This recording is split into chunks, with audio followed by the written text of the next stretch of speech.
What's going on, everybody? My name is Kevin Ryan, and I figured today I would do a little bit of a vlog just to talk about some of the things that I am working on currently, what's going on in my life, mainly to inform you guys and also to keep me not so much motivated but directed, because I put it out there. I've outlined what I'm doing. You know, it's all like a psychological thing. It just helps you out. So one of my favorite things ever is this mug. It's Hedwig, folks. My one of my best friends and his fiance, when they went to Disney, got me this mug from like the Harry Potter world in there, and combined with the Keurig that is off camera here that my dad got me for my birthday. Listen, when you're a kid, all right, when you're a kid, you open up like an N64 like I did, and you're freaking out, and it's like, yeah, this is the best Christmas ever, fan-freaking-tastic. Or if like if you get to go to like, or even as a kid, if you get to go to Disneyland or something like that, you're like so much more hyped about it.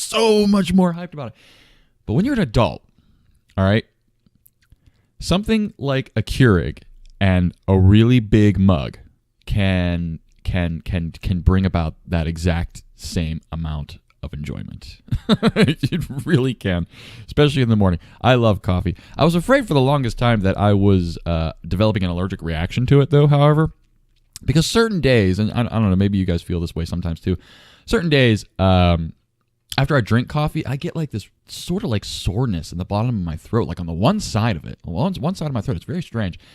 And it was either A, I was like developing an allergic reaction to it, which I was really hoping it wasn't, and I don't think it was because it wasn't a consistent reaction, or acid reflux. Reflux. Acid.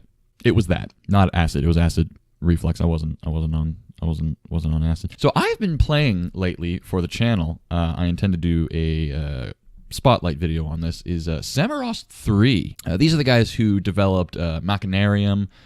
Had to do with flowers. What was it? Coming back to me. Has to do with plants. Botanicula. Whatever. That game. Those guys. They did it. Samorost 3 is a absolutely gorgeous point and click. I am loving it so much. And the story, like, there's no dialogue or anything like that. You just play like this little tiny guy who is on a world. I don't want to say planet, because you actually travel in a really makeshift spaceship to other, I guess world would be a planet. Levels, areas, I don't know.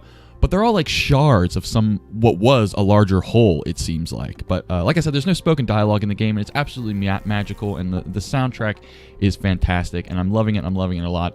Like I said, I'm doing a video on it for the channel once I beat the game. I'm trying to like plow through it, but I'm also taking my time with it to some degree, because I you know, it's a point and click, and I'm also not the smartest person out there.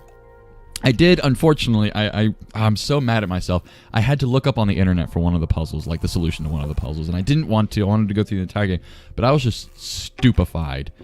And I think, I'm just going to name right now, I think that's one of the minor flaws of the game, is that some of its solution, some of its logic is a little counterintuitive, which I don't think they could have escaped.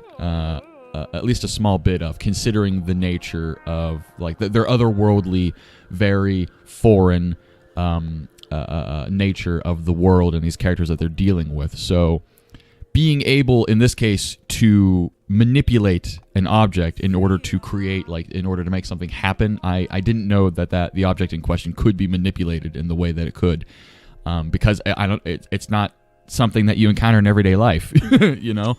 So I think some of that is unavoidable, and the game, at least in the beginning, does train you to a degree to click on everything to discover what can be moved, what can't be moved, what you can do, and things like that. So it's a little bit of, you know, push and pull there, you know. But I was so angry at myself. I was like, it was one of those situations where you could just go, psh, well, I would have found it eventually. Yeah, like 5 hours later. You know, I wanted to beat the game this week sometime, at least. I'm kind of like making out with my mic here.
So I wanted to talk about that, hype that game up a little bit. I'm loving, and that's what I'm doing right now. That's what I'm playing right now. The other thing I wanted to talk about is another game that is currently on the last legs of its Kickstarter campaign, and that game is The Artful Escape of Francis Vendetti. I saw this game last week. It popped up in my Twitter feed. Kickstarter highlighted it in their Twitter. Kickstarter's a good Twitter to follow, by the way. Not just for games or anything like that, but they'll highlight some really cool projects that are ongoing. But that's a side note. So anyway, this game, the Artful Escape of Francis Vendetti, it's the story about a man, a musician, who goes on an adventure to discover who he is, to create his own unique stage persona is his goal. Because he wants to crawl out from under the shadow of expectations that the public has of him due to his heritage. His character is related to a very famous folk musician in the family. And so naturally the public has expectations of someone related to him who is also a musician. But Francis does not want to be this way. He wants to become his own person, become someone entirely different. And this game is all about that adventure. And I fell in love with it when I first saw it because its art style, its themes, and its aesthetic are very, very like bohemian in a way. It reminded me very much of films like The Imaginarium of Dr. Parnassus, which was Heath Ledger's last film. Came out after The Dark Knight. So I invite you to check that one out. A few friends of Heath's came on to finish that film because obviously he couldn't finish it, and the story changed in that film as a result of Heath's untimely passing. Johnny Depp was in it. Jude Law is in it. It's a fantastic film, very magical. It reminded me of films like that. It reminded me of a film like The Secret Life of Walter Mitty, Ben Stiller's film from 2014, 2015, something like that. It's about a man who constantly gets lost in his imagination. His own he wishes his life was this way, and he gets lost in those thoughts. So that movie is magical in that respect. And then finally, Moulin Rouge, because Moulin Rouge is itself very bohemian. Which makes sense because one of the musical producers of the Artful Escape of Francis Vendetti, he actually worked on Moulin Rouge, some of the scoring for that film, if I'm not mistaken. So it makes sense.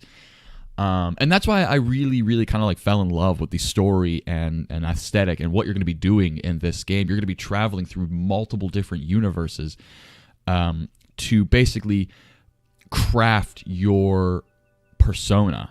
And the game is all about not necessarily the art, but the culture that you create around your art. You know, the developers on their Kickstarter, they reference. Who do they reference? Hold on, let me pull it up real quick. This is going to be a cut. Yeah, so here we go. I brought up their Kickstarter. It says it's about the worlds of wonder and intrigue that artists can create around their core medium. And for example, they list not necessarily David Bowie's music, but his androgynous science fiction character that he created to perform it. You know, because he always dressed up so crazy and wild and everything like that. And then they reference, not necessarily Andy Warhol's art, but the cultural hub he created within his factories. So things like that. The game is all about this character, Francis, creating that kind of world, that kind of persona for himself to become something more than what the public expects of him. And based on the gameplay that I'm seeing, which is a lot of platforming, and apparently you'll be like recording sounds and music. So as the player, you are literally creating your own sound, your own music, I guess, in a way, and it really appealed to me. So I wanted to do an indie watch video for it, but it's tough because those videos require a lot of time and research. That goes into it, a lot of asset gathering, and then I have to write out the script because I'm not just talking out of my ass for those things, you know? If I'm trying to be informative, like legit informative, off the top of my head, I'm just not good at it, you know? I can't, like, absorb information and then play it back for you audibly in a way that is, that does justice to what I'm talking about, you know? I gotta write it all that down, plan all that out, and deliver it to you, you know? So that takes time.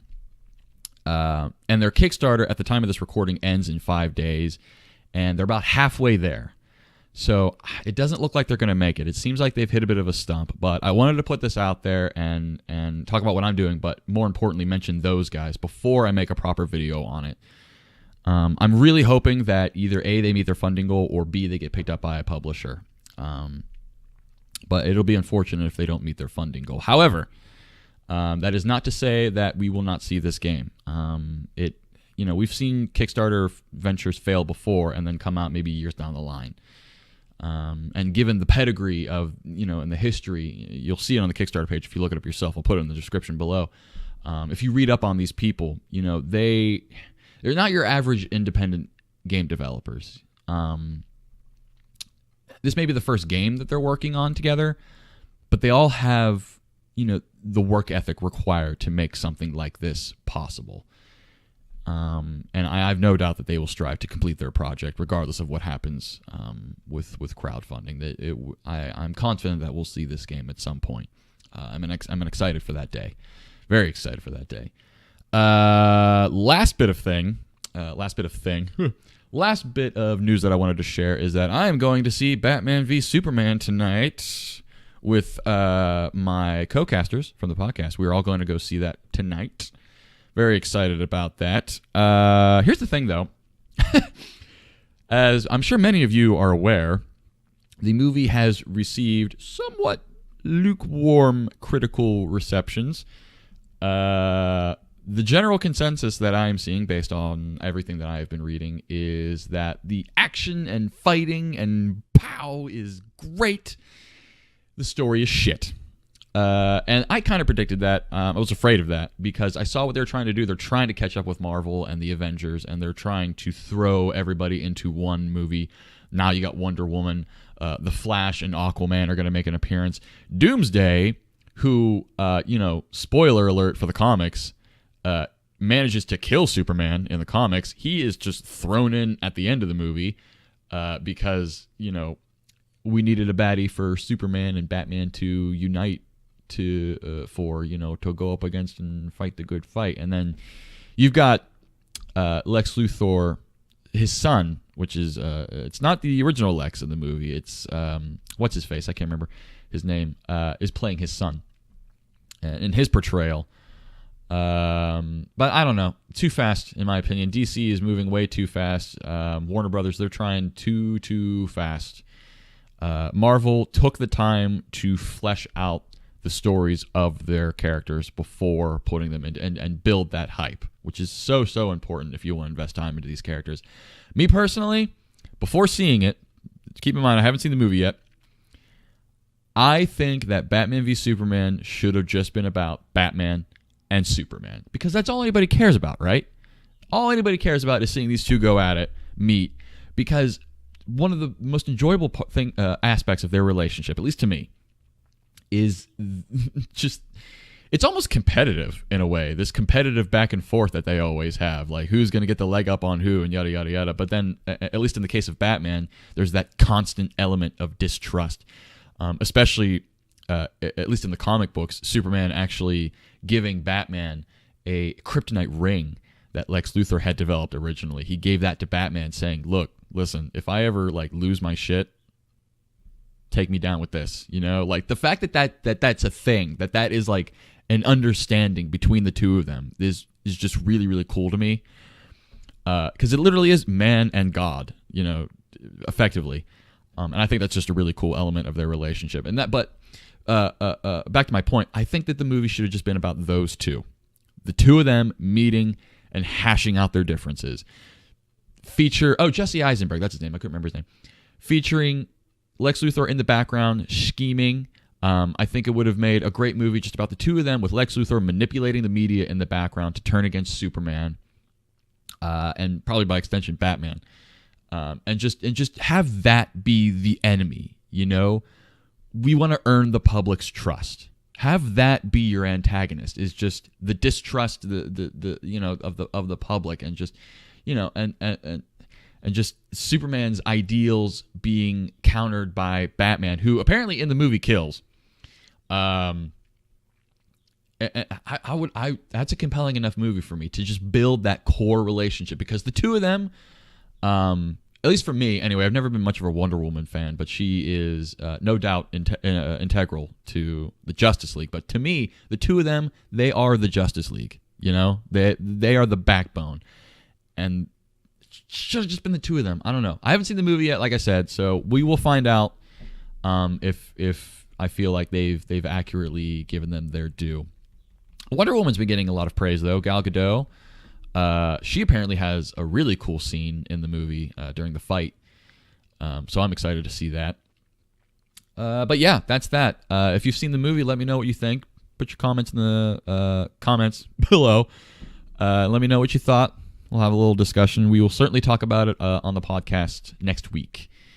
This week's show will be canceled due to obvious Easterly reasons. But yeah, no, I just wanted to put this out there. Fun little vlog, I guess you could call it, of types, sorts, something. I don't know. I only woke up a few hours ago. I'm a little unhinged. But anyway, my name is Kevin Ryan. Thank you very much for watching. I'll talk to you guys later.